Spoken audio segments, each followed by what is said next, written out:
This is Geek Gab with your hosts, John, Brian, and me, Daddy Warpig. We are back.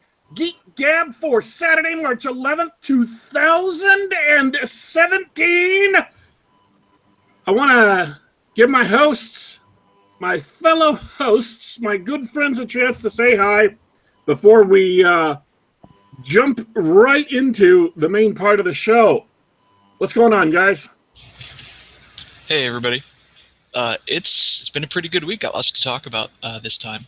Looking forward to it. How about you, Brian? Yeah, I actually saw one of the movies we're going to be talking about, which I'm honestly pretty hit or miss on. So that's a good sign, I think. It's going to be great. We have, by the way, folks, today's show, at least tentatively scheduled, you know how that sometimes goes. The title of the show is Logan is Lonely, Kong is King, and River City Ransom is Rebooted. So we are going to start by talking about River City Ransom. Now, that's actually not the name of the full game. What's the full name of the game? It's River City Ransom Underground. And it's because it's a reboot of an old NES game from back in our young children days. It's one of those new retro clones, only instead of just making a retro style game, they just and I don't have all the details on this, but the people who made it basically licensed the characters and the art style and everything from the original creators of River City Ransom. And it's not just an homage, it's a sequel to River City Ransom. Nice. So the sprites aren't all tiny for no reason.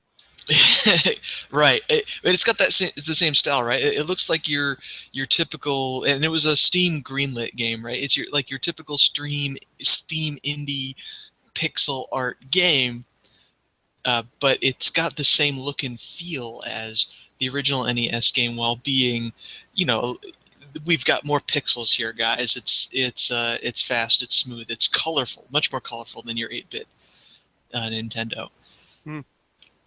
Now, you were playing it on Twitch, is that right? Yeah, I just fired up the stream. I almost never stream, but I thought I'd play a little bit before the show to get people going, to get my juices flowing. It was a lot of fun. Had someone watching me playing along. That's at Twitch TV/Dornal, of course. Did you play the original? Of course, hours and hours and hours, days and days as a youth. That was one of my fondest memories playing NES. So when I got word of it on Twitter right before it was released, our good friend Oliver Campbell was hyped about it, and that's how I noticed it on Twitter. I was following him on Twitter, and he mentioned it, and I immediately signed up to follow it. As soon as it was released, I picked it up. Unfortunately for it and them, it was released about 4 days before that new Zelda game. that new Zelda game that is single-handedly selling Nintendo Switches and has all sorts of perfect scores from everybody. Bad timing there for them. I saw a headline today that said that the traffic at a prominent porn website has dropped by 33% since the new Zelda came out. Which I'm not making that. I absolutely am not making that up. I follow a bunch of news websites on Twitter, and that was one of the headlines that was posted today. And I'm wondering, really what went through my mind is, I wonder if that's a reflection of how popular Zelda is, or if that's just a reflection of how perverted Nintendo's fan base truly is.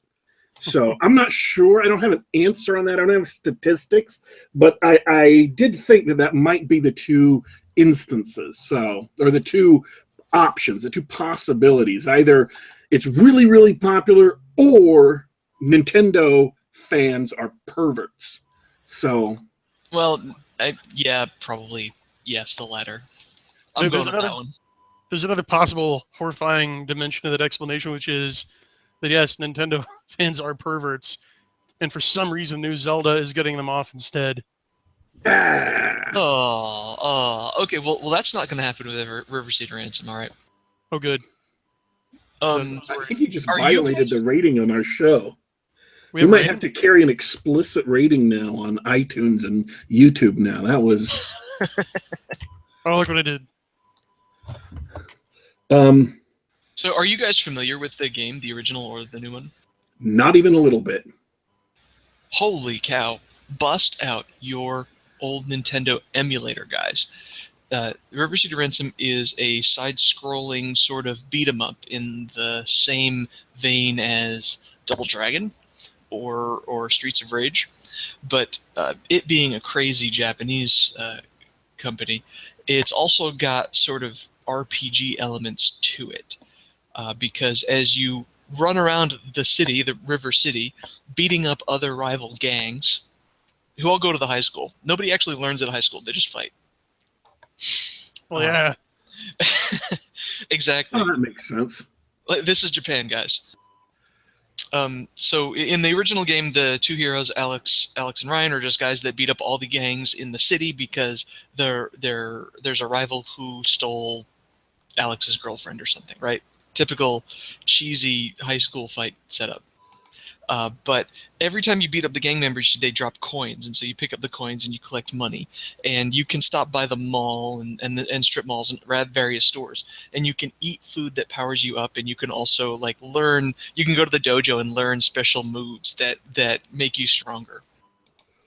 And so that sort of added a fun element, a RPG element to the game, besides making it just a straight beat 'em up. That sort of made it a lot of fun, but also added a lot of playtime to it. Like there's lots of replayability to it. And so River City Ransom Underground, they just took that and extended it, right? So they've got multiple characters, and each character has a different move set. There's there's the karate guy, and then there's a luchador who you can play. I don't know why there's a luchador, but there's a whole gang of luchadors to fight as well. So you might as well. Luchadors being so big in Japan. I'm pretty sure this is an American company that made it, though. That made River City Ransom Underground. But yeah, they've got a whole bunch, and they've all got special moves, and they've got unlockable abilities that you have to collect money and go to the dojo and learn it and everything. And so, and of course, like any modern game where you punch people, they keep a combo counter as you beat the heck out of the other gangs. So that's a little bit of fun as you try to rack up as high a combo as you can on your poor opponents. So have you been enjoying it so far? Yeah. I mean, I've played a few hours so far. I haven't tried the multiplayer, which is where the multiplayer gets even better. But I played the game. It feels like the original game. The graphics are fun and colorful, and it was a nice sort of blast from the past to play that, and it was fun too. All right. I'm really looking forward to. Oh, I mean, I'm really looking forward to trying out the multiplayer. We'll probably get that going sometime this weekend, because as one of like a lot of old NES games, sitting down with your friend and playing is one of the best experiences. And they've got online 4-player multiplayer, as well as like apparently there's a player versus player mode, which is, well, I'll stay away. I don't have any questions. Do you have any questions, Brian? Well, I will say that I did play the original, not nearly as much as it sounds like Dornall did. But you said an American company created it? Yeah, I didn't have the details in front of me. Let me look. Let me get those. Sure. It wasn't like the company said we're going to bring this game back. It was more like a fan game that said, Right. hey, we're gonna license the original properties and we're gonna run with it. It's an indie Canadian developer named Conatus Creative. They did a Kickstarter in latter part of 2013, and then released it this year in February. Well, thanks. You are Johnny on the spot. So, but what I want to ask Dornall is it obvious? Is I don't know. I suppose the otaku-ness palpable. What do you mean? I mean, can you tell that it wasn't originally made by a Japanese team?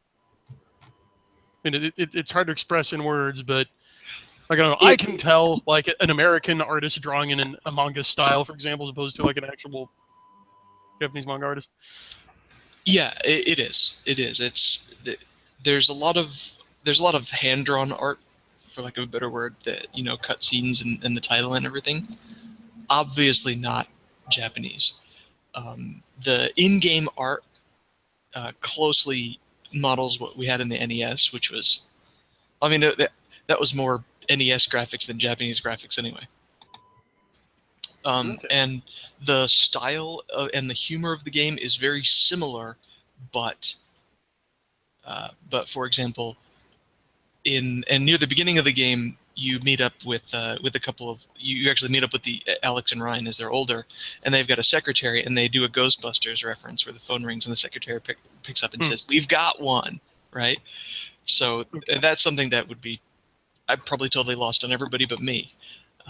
Never mind like Japanese audiences. So it's definitely. Does that answer your question? That perfectly answers my question. That's a perfect example of what I was thinking of. Thank you. Okay. I think it's time to talk. Well, we can either jump to Logan or we can jump to King Kong. Kong Skull Island.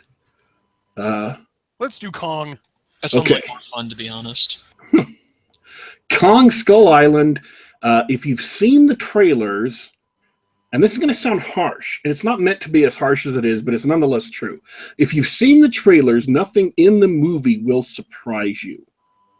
I was disappointed at a couple of instances, but I was never surprised. Everything I thought about the movie from watching the trailer actually turns out to be true. So when I saw the trailer, go ahead. You're just that good. I've been doing this for way too long. When I saw the trailers, what I thought was, it's Apocalypse Now / Heart of Darkness, because the Vietnam era movie. It's Apocalypse Now or Heart of Darkness plus King Kong, and it pretty much is exactly that. One of the main characters' names, in fact, is James Conrad, and Joseph Conrad wrote Heart of Darkness, which is what Apocalypse Now was based off of.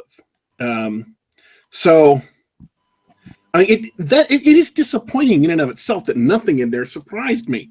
The monsters that you saw, with a couple of exceptions, and literally a couple, precisely 2 exceptions, maybe 3. The monsters that you saw in the trailer are the monsters that are in the movie. There are 3 exceptions, and they're not very big exceptions. The combat scenes that you saw in the trailer are, for the most part, the combat scenes that you see in the movie. They didn't spoil like the big dramatic climactic battle at the end, but they also they're not super spectacular battle scenes. So let me tell you, if you've saw the King Kong from the 1970s or saw King Kong from the last decade, about 10 years ago with Peter Jackson, you know how King Kong goes. There's this mysterious island in the South Pacific. There's this heavy weather front surrounding it that has thus far prevented people from discovering the island and traveling to it. A bunch of people go to the island. They find giant creatures plus King Kong. Bam. Bad stuff happens. That's the movie. That's the setup. Wow. This time, the Vietnam War has just been officially declared over. They just signed the armistice. And so they're about to send a bunch of people, a helicopter unit, back home to the States when they get co-opted to take these explorers to Skull Island. They've just discovered Skull Island on a satellite scan of the Earth. And so they fly through this heavy storm. And that's actually a cool scene, flying through the storm. It's dangerous and stuff. And they arrive on the island to begin doing everything you saw in the trailers. Geological surveys with bombs. It was in the trailers. what frustrated me the most, what disappointed me in the most, is it was another opportunity for Hollywood to strut and preen about being anti-war. Brie Larson's character is a. Someone says, "Well, you don't look like a war photographer," and she says, "Well, I'm an anti-war photographer." Oh, really? Yes. Wah, wah. Oh, Um, on the nose, the movie. yeah. The movie is entertaining. There's a lot of entertaining stuff in it. There's just enough obnoxiousness, and they gave everything away in the trailers. Maybe if I hadn't seen the trailers, I wouldn't have been so unsurprised by it, but they gave away all of the key stuff in the trailers. And I haven't actually had a movie that was as spoiled by a trailer. And here's the thing. It's not that they revealed every single plot point. It's that I guessed all of the major plot points from watching the trailers. As soon as you know this is a retelling of Heart of Darkness, or this is a retelling of Apocalypse Now, then you can guess everything else that happens in the movie. The soldiers are going to be either incompetent or evil. King Kong is going to be revealed as the real good guy, and the human beings are actually the bad people. It's just all of that stuff I guessed from the trailers. I posted about it, and it was all true.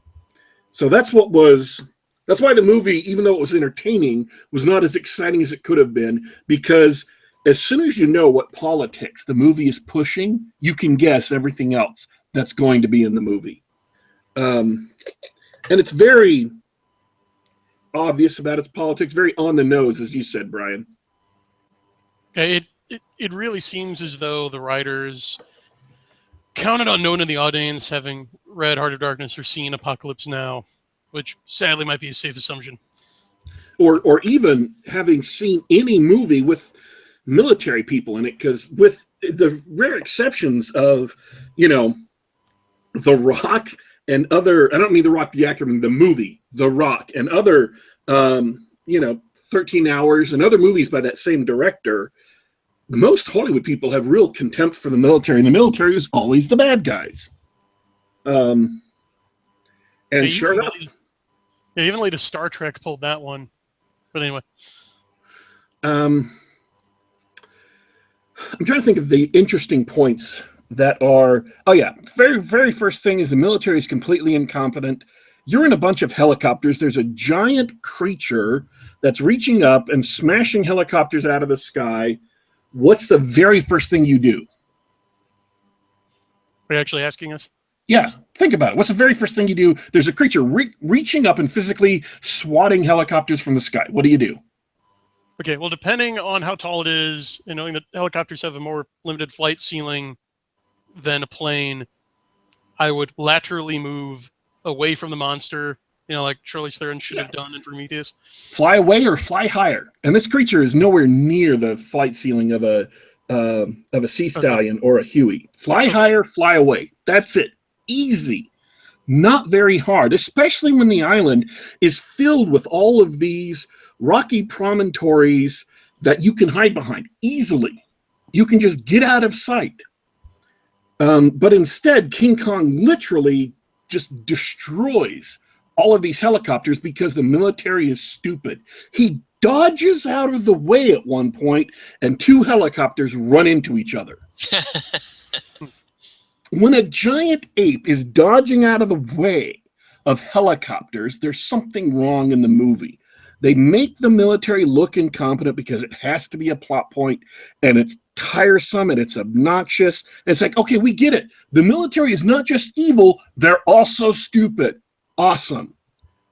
So yeah, those were the disappointing bits. It's like they couldn't even have the military fight back. At one point, this guy decides he's going to save the party, so he takes a bunch of hand grenades to go and this is kind of a little bit of a spoiler, sorry, he takes a bunch of hand grenades to go and do something dramatic and blow himself up and save the party, and instead the creature just swats him out of the way and he blows himself up for no good purpose.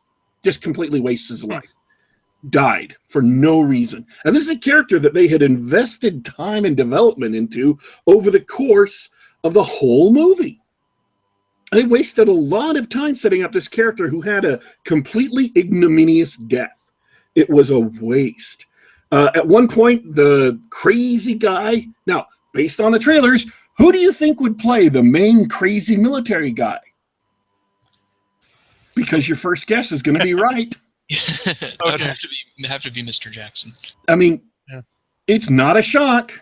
So at one point, he sets up a bunch of a trap for King Kong. It's a bunch of C4 charges.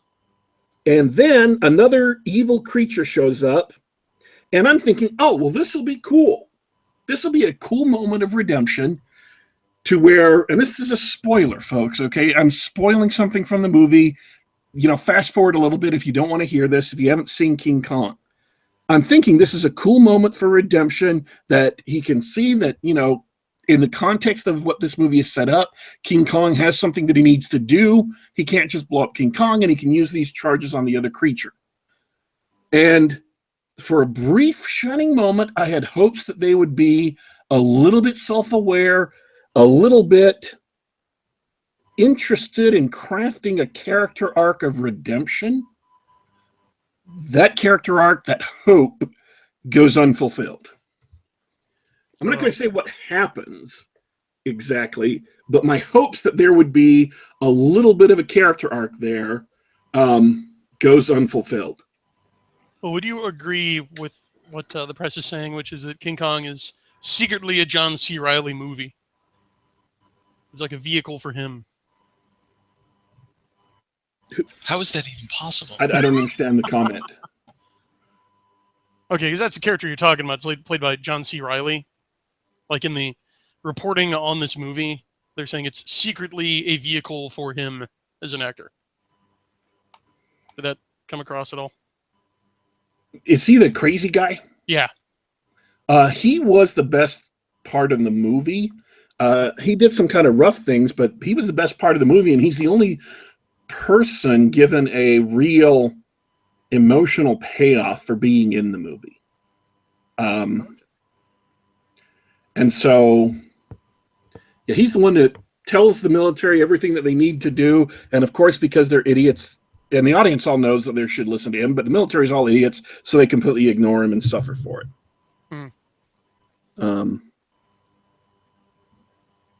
Riveting. Why did they release this in March again? They released a ton of movies in March. I think they're trying to get out of the way of Guardians of the Galaxy. Yeah, that's smart. Because Guardians of the Galaxy is coming out in May. And there are a couple of other big movies. Ghost in the Shell's coming out on March 31st. And there are a few other big movies coming out in March. March is a big month this year. And I just think they're getting out of the way of the Marvel steamroller, the Marvel juggernaut, before it starts rolling. So, yeah. I don't know. I wasn't surprised, but I was disappointed. And every opportunity they had to make the movie more interesting, to give characters more depth, to make them more than a one-note parody of the military as being stupid, evil warmongers, was never, ever taken. They never, ever missed an opportunity to make the military look dumb. Individual military characters get moments of levity where they seem like they're as people, like they're decent people. They don't portray them all as, baby murderers, which is what the Vietnam era typically did. But the military as a group, as an organization, is portrayed as being absolutely incompetent at fighting, and that's just painfully obnoxious. Yeah. So, all right. Have we kicked that horse enough? Yeah. All right. Time to go on to Logan. Oh boy. Took the words out of my mouth. I'm going to let you start because I just did all the talking for Kong. Wait, I want to set you up. Mm. I when I saw the first trailer that with the Johnny Cash hurt and the really slowness, I rolled my eyes as hard as I possibly could. I could not believe that this is actually a thing. And then the second trailer came along, and they had to reveal because apparently everybody felt the same way I did. So they're like, oh yeah, by the way, and this girl is also Wolverine. And I rolled my eyes even harder. And so that's why I haven't even seen this movie. Tell me more, Brian. Okay. So it is a movie. Logan is a film about limo driving and how annoying the fares that limo drivers pick up can be. It is also about everyone taking drugs all the time. Let's see. We also have, psychotic Wolverine mini-me. So that's a thing. And Patrick Stewart performing improv Taco Bell commercials. 5 stars.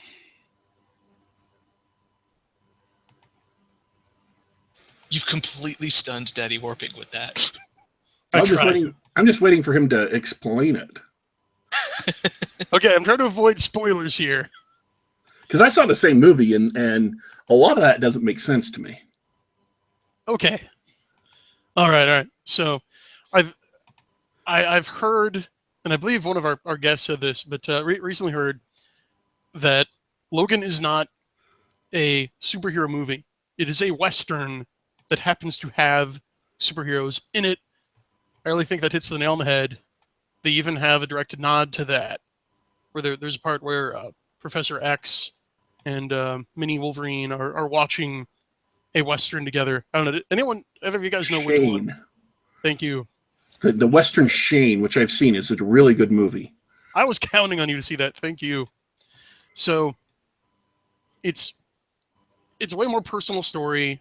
I think because for a while now, for a couple of movies, Hugh Jackman has been in search of the perfect art house Wolverine movie. He's wanted to expand his range, actually get some craft work acting done.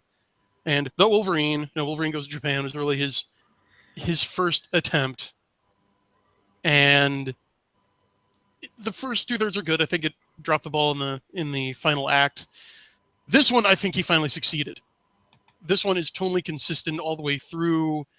It's very personal. It's very much about the relationships between the characters. Yeah, of course there's action in it, and a lot of it. And you'll be glad they went with the R rating if you like really visceral action and gore, because they do not shy away from showing the effects of the claws. So how much deeper do you want me to go without getting into spoiler territory? I don't understand the Taco Bell comment. That makes no sense to me. Well, it happens. Because, okay, they don't really explain this in the movie, so I'm just going to give it to you as is. So Professor X has gone totally crazy. He's suffering from some sort of neurodegenerative disease like Alzheimer's or dementia or something. So they have to keep him drugged up so he doesn't have a seizure. And by virtue of his psychic powers, send everyone within like a 5-mile radius into a seizure. Because that happens. And they hint that the first time it happened, it may have destroyed the X-Men. So like Wolverine and Caliban and Professor X are the only ones left. And there's a part shortly after Professor X is introduced and shown to be in his doddering state that he just starts screaming and ranting. And there's a Taco Bell commercial in there. Like, he delivers as part of his rant a Taco Bell commercial. Oh, that's because he's quoting from a television. He's hearing a television. Somebody's watching TV somewhere, and he's quoting everything that's on the television. So he starts quoting a news story, and then he starts quoting the commercials that are on it. It's showing that he doesn't have control of his mind. Right. That's it. Yeah.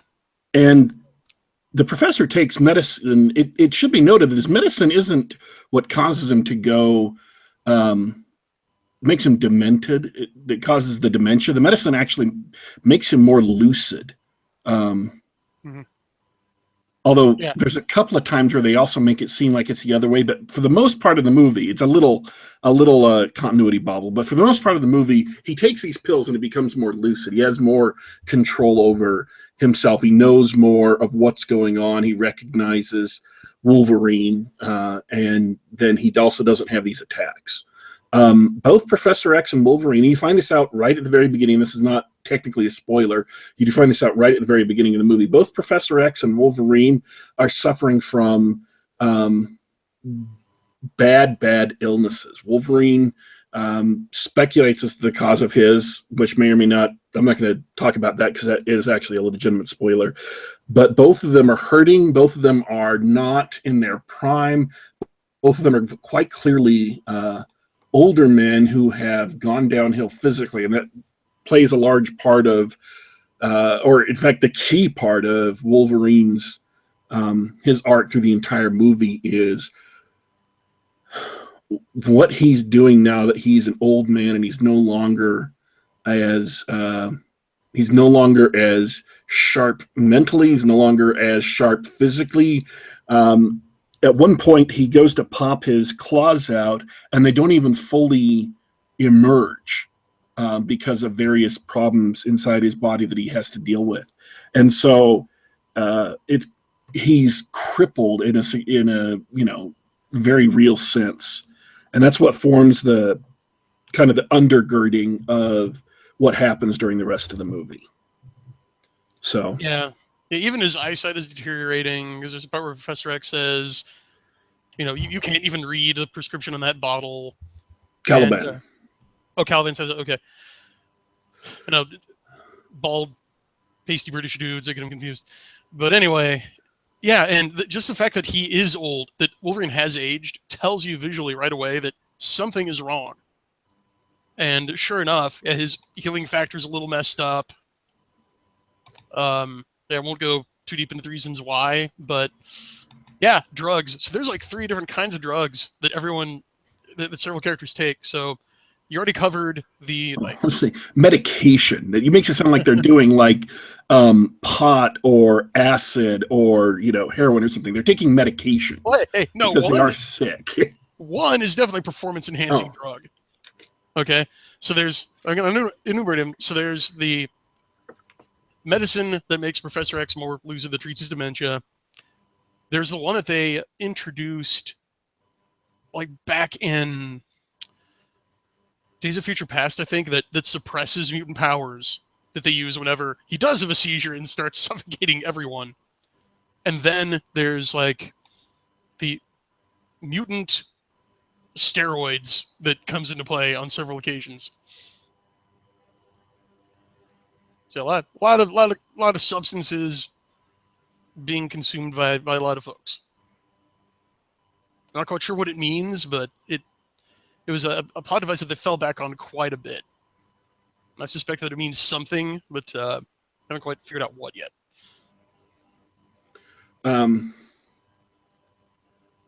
So I'm understanding that you really didn't enjoy the movie.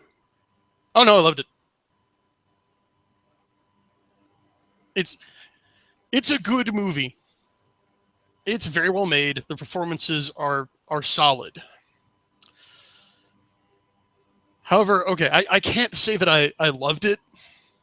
I don't know if I would watch it again. I'm not mad that I saw it, but it's not fun like in the way that First Class is. It might be the best standalone Wolverine movie. Oh, come on. Compared to the others, there's no contest. Well, the Wolverine was pretty good, again, except for that last act. But yeah, I think you're right. I think it is the best standalone Wolverine movie, but it is very oppressively and relentlessly depressing. Like it's not grim and it's depressing. Extremely. Which I don't necessarily have a problem with, but I mean, again, it's not exactly what I would call fun, but it is well made. Have you ever seen A History of Violence? Yes. It reminds me of A History of Violence in a sense. not because the plots parallel each other at all, or exactly. I mean, there are a few parallels in the plots. Because actually, I just thought of this. I hadn't thought about the two movies together. There are a few parallels in the plots, but by and large, A History of Violence is dark and it's grim and it's brutal. Yeah, the moods are very similar. Yeah. The moods of Logan and History of Violence are very similar. I love me some Cronenberg, so I'm right with you on that one. And A History of Violence is also, it's also a Western too. Really, fundamentally speaking, it's a Western. It's almost like Unforgiven too. If you want to come up with another good movie that sort of, again, is somewhat parallel in a lot of aspects, Unforgiven, Clint Eastwood's Unforgiven, is also a really good guide to the tone. It's dark, it's grim, it's not a bad movie, but it's not a light entertainment movie.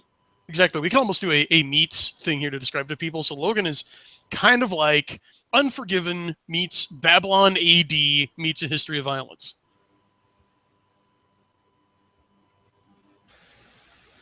Okay, once again, 2 for 2 now. That was awesome. So one thing that's bothered, because I like Westerns. I think they're pretty great, but they haven't been popular in Hollywood in a while. Did the and you guys brought up a couple of strange things that sort of happened in the movie with the drugs and the weird and the mutant powers, obviously. So how much of that X-Men comic book baggage add to the movie, and how much did it sort of ruin the Western feel or ruin it as a movie? Can I let you take it? If they had stayed with just Wolverine and his powers, it wouldn't have been really noticeable at all, because then the claws, yes, they're strange and his healing is strange, but it would be almost mundane. They would just replace gunplay in the movie. What really makes it more fantastic than any Western ever is Professor X's psychic abilities. And so that whole, because Westerns are, by their very nature, very, very grounded. There's no supernatural elements. There's no, high-tech elements. And if you add supernatural or high-tech elements, it becomes something else other than a Western, like Cowboys versus Aliens, or the Weird West genre, the Deadlands role-playing game and stuff. And so Professor X's psychic abilities, not that they were badly done, and not that they weren't appropriate for the movie or appropriate for what they were going for, they did make it more than something that was just a Western. They make it into something that was clearly, at a couple of instances, dramatically supernatural. So it's not that it's not a Western, it's just that the feel of it being an actual Western is kind of bent really, really heavily when Professor X starts doing his psychic stuff. Agreed. I had the same reaction as you. It's like, I saw this movie, it was very, very well done, all the performances are great, but I don't really ever want to watch this again. It's I mean, there's nothing. Once you've seen the movie, and it's worth seeing, I think that would be my my review of it. Is it's a very, very well done movie. A lot of excellent performances. It's definitely worth seeing, but it's not something I would go and watch again. Whereas even A History of Violence, I wouldn't watch again. I've seen it once. Unforgiven, I have watched a couple of times, and I would still be up to watch Unforgiven again. I don't know exactly the differences there, why Unforgiven is worth rewatching. It may just be as simple as Clint Eastwood is and Morgan Freeman are both such fabulous actors and both did such a fabulous job in Unforgiven. You can't not watch Clint Eastwood. I mean, even Gran Torino, I've seen several times, and I'd be up for seeing again, because Clint Eastwood is just such an amazing actor that he adds something to the movie that Hugh Jackman wasn't able to bring, or that Patrick Stewart wasn't able to bring. It may just be that simple. Yeah, I totally agree with you on all of that, and there's no shame in not rising to the level of Clint Eastwood. Yeah, because really, who does? Once you're at that level, you have actors that are maybe his equal, but none of them are him. I mean, like Kurt Russell, incredible actor, great actor, has a landmark career, but he's so completely different. Great actors, stars, real stars. Michael Caine is a real movie star. Are so unique that you can't ever duplicate them.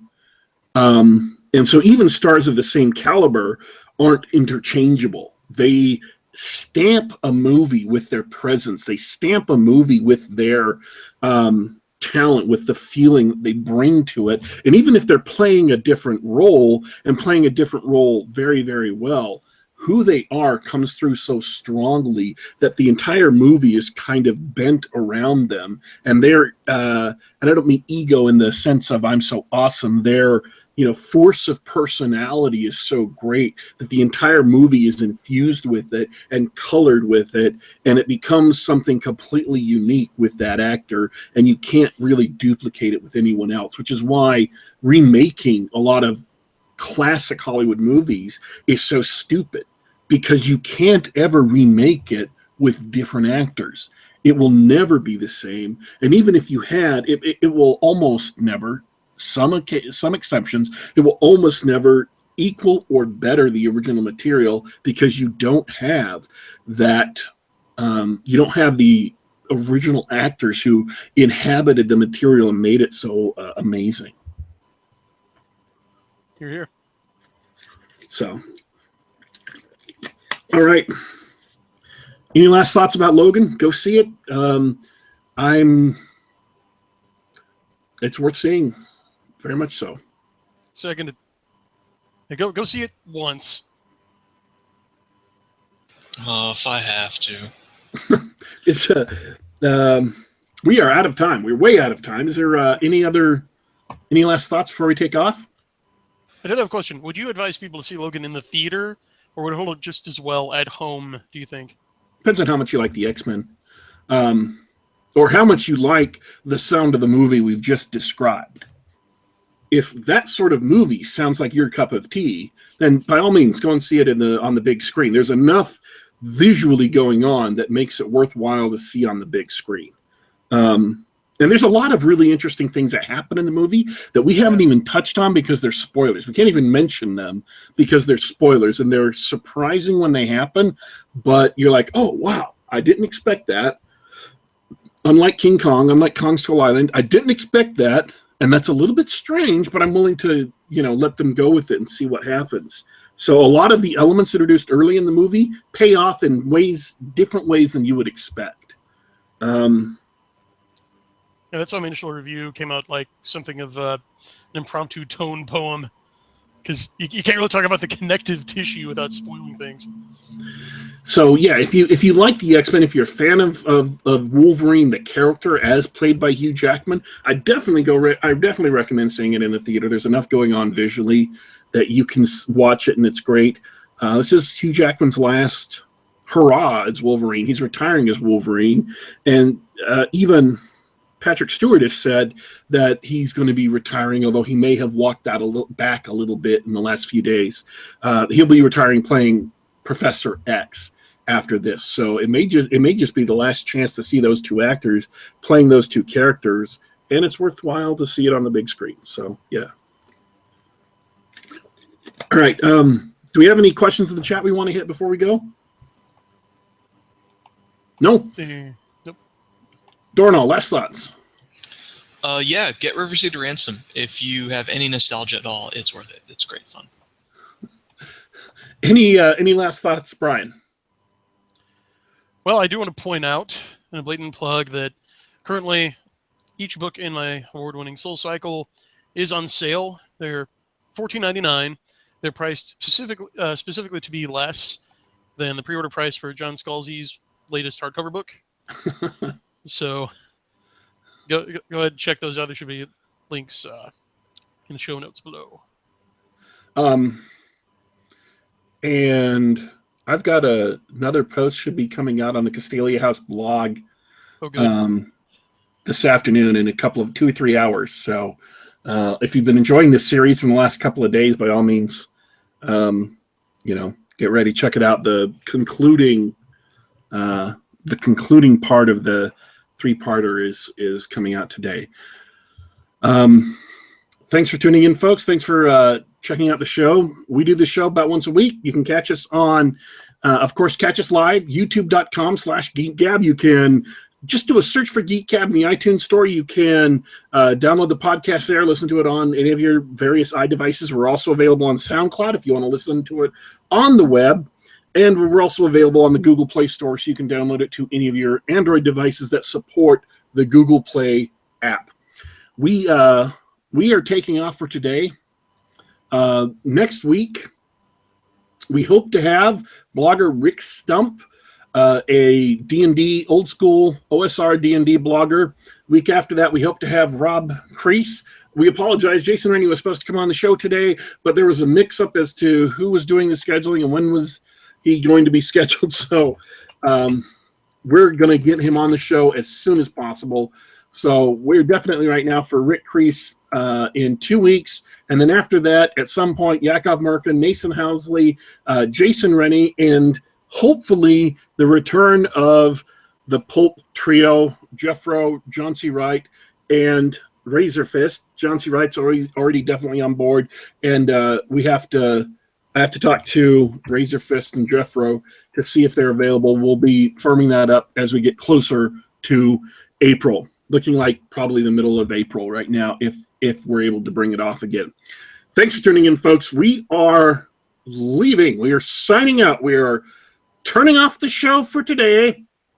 But don't worry. Don't you fret. We will be back.